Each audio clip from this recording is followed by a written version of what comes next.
Yo, what up? Got another book review for you. This time, Jack London's The People of the Abyss, which is now my favorite nonfiction book of all time. Just finished it earlier today, and it's amazing. Read some Jack London when I was in middle school. I was forced to read White Fang and Call of the Wild. At the time, I just thought it was okay. I want to reread them eventually. Ever since then, I never really thought much of Jack London. I pretty much just knew him for those two books. I didn't really know what else he did or anything like that. And then I read Down and Out in Paris and London by George Orwell last year, 2020, and I absolutely loved it. It's one of my favorite books, and I was trying to find stuff similar to that, and I came across this and saw that this was the closest thing to that book. So I put it on my list of books to look for while I was traveling. Everywhere I went, I just kind of looked for it, and I didn't even know he was from America.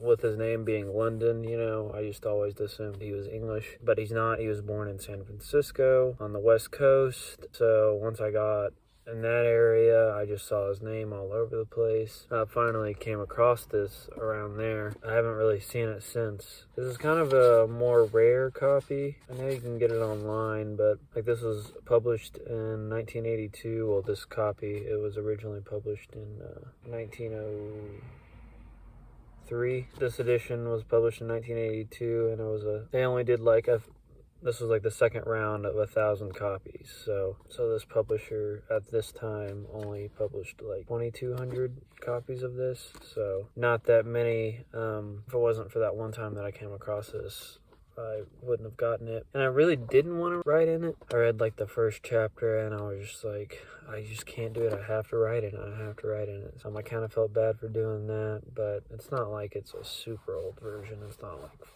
it's from the 80s, so, and it's a paperback. But yeah, I just had to, because I want to go back to it and, read some of these lines. He's a much better writer than I thought he would be. I thought he was going to be more like Ernest Hemingway, super short and direct and not that much flowery language. He kind of dips into prose in this, even though it's nonfiction. But to tell you about what this is, when he was 25 in 1902, he decided to go to London, look at the East End, which is the poorest side of London, really get an account of what the slums are like, what it's like to be poor there. Growing up in America, he pretty much just hung around, San Francisco. He did a lot of stuff on the sea. Most of his books are about the sea, like The Sea Wolf and a couple others. Just to give you on the back, it says, in July 1902, Jack London left for England to report on the conditions in the East End of London. He was 25 years old, but had already been a seaman, a Yukon adventurer up by Alaska, a journalist, and a budding fiction writer. Call of the Wild, his second adult novel, had just come off the press. For those who know him only through his adventure stories, the sociological study, The People of the Abyss, will surprise you. As London himself spoke of it,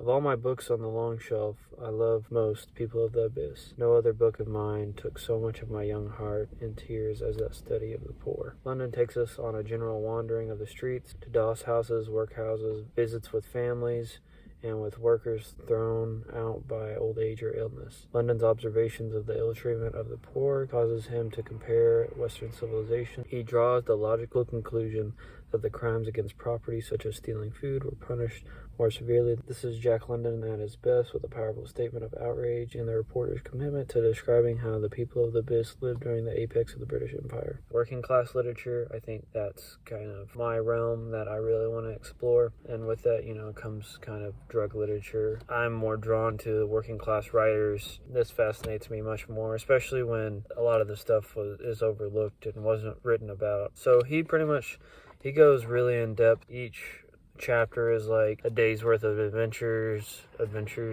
section that he wants to cover, and just kind of really goes over the paradox of homelessness and why they're seen as lazy and why people don't like them and why they're sleeping in parks during the day and just how they're seen versus the reality of their situation. And at the time, it was illegal to be homeless. It was illegal to sleep on the streets. It was illegal to do all these things. People were forced to just walk all night, try to work during the day while also not getting any nutrition, being malnourished and also having to, look after kids and just the situations that these people had to live in. It was impossible to win. It was impossible to get ahead at all. It makes a lot of sense why people came to America instead, especially at that time. At a certain point, the best choice you had was to go in the army, which led to, being sent to India or some other place, Africa, that England wanted to colonize, get tore up, through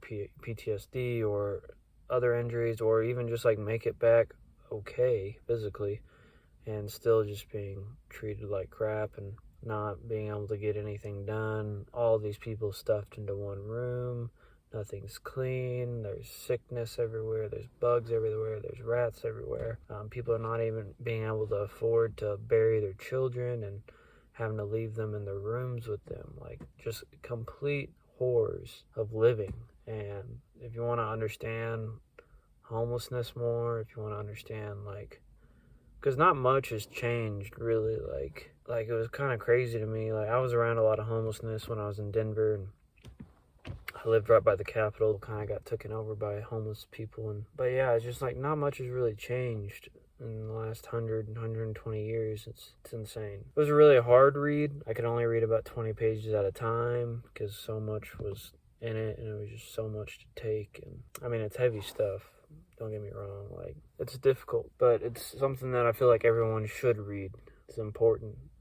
There's a lot of pictures in this. A lot of them are they're all black and white, and they're kind of hard to distinguish sometimes. But I mean, it's an amazing work, and it's amazing what he did. He rented a cheap little room, and he did his best to stay out on the streets and live the life of the homeless people as long as he could, until he kind of was forced to go back to his rent house so he can get some sleep and get clean. And talking about how the different treatments of people, just once he changed his clothes, he was one of them now, and people expected certain things of him. And even the free work houses, just the food and the types of conditions they had to persevere. It was just and it was really fascinating. He breaks down a lot of English slang and words that an outsider, it was a lot. I liked it more than Down and Out because he was an outsider, and he was able to explain things that people from America or anywhere else wouldn't really know, and compare the differences. And people that grow up, that are never around nature, grew up in a maze of buildings and concrete and brick, lived on the streets, worked at a young age, child labor, grow up to just be impoverished and malnourished and deformed because they didn't have the nourishment they needed growing up. Definitely a really sad existence, but one that too many people have lived and continue living. It's absolutely insane. It made me want to read more Jack London. I just went to a used bookstore here in Tulsa and came across the exact one I was looking for, which was surprising. I don't think I'd seen that. I mean, maybe just because I wasn't looking for it, but they didn't have that big of a selection of used books. Came across the one I wanted, which is Martin Eden, and so I'm excited to get to his other work. I don't think I'm going to read White Fang or Call of the Wild anytime soon. After reading Into the Wild, kind of not really in the mood to read anything else about Alaska. This was just insane. Words don't describe it, and he does a really good job of describing it, and the pictures and everything. I just honestly blew my expectations out of the water, and he's my age. I'm 26, about to be 27. He did this when he was 25. But yeah, also in that little room that he rented, that's where he kept his typewriter. So after every day's exploration, or after a few days of exploring, he would go back to his little room and write a section or write a chapter and just keep on building. Definitely worth checking out. 5 out of 5, probably be a top 10 read of this year. It'll have to be. So, but I guess that's it. Thanks for sticking with me. Peace.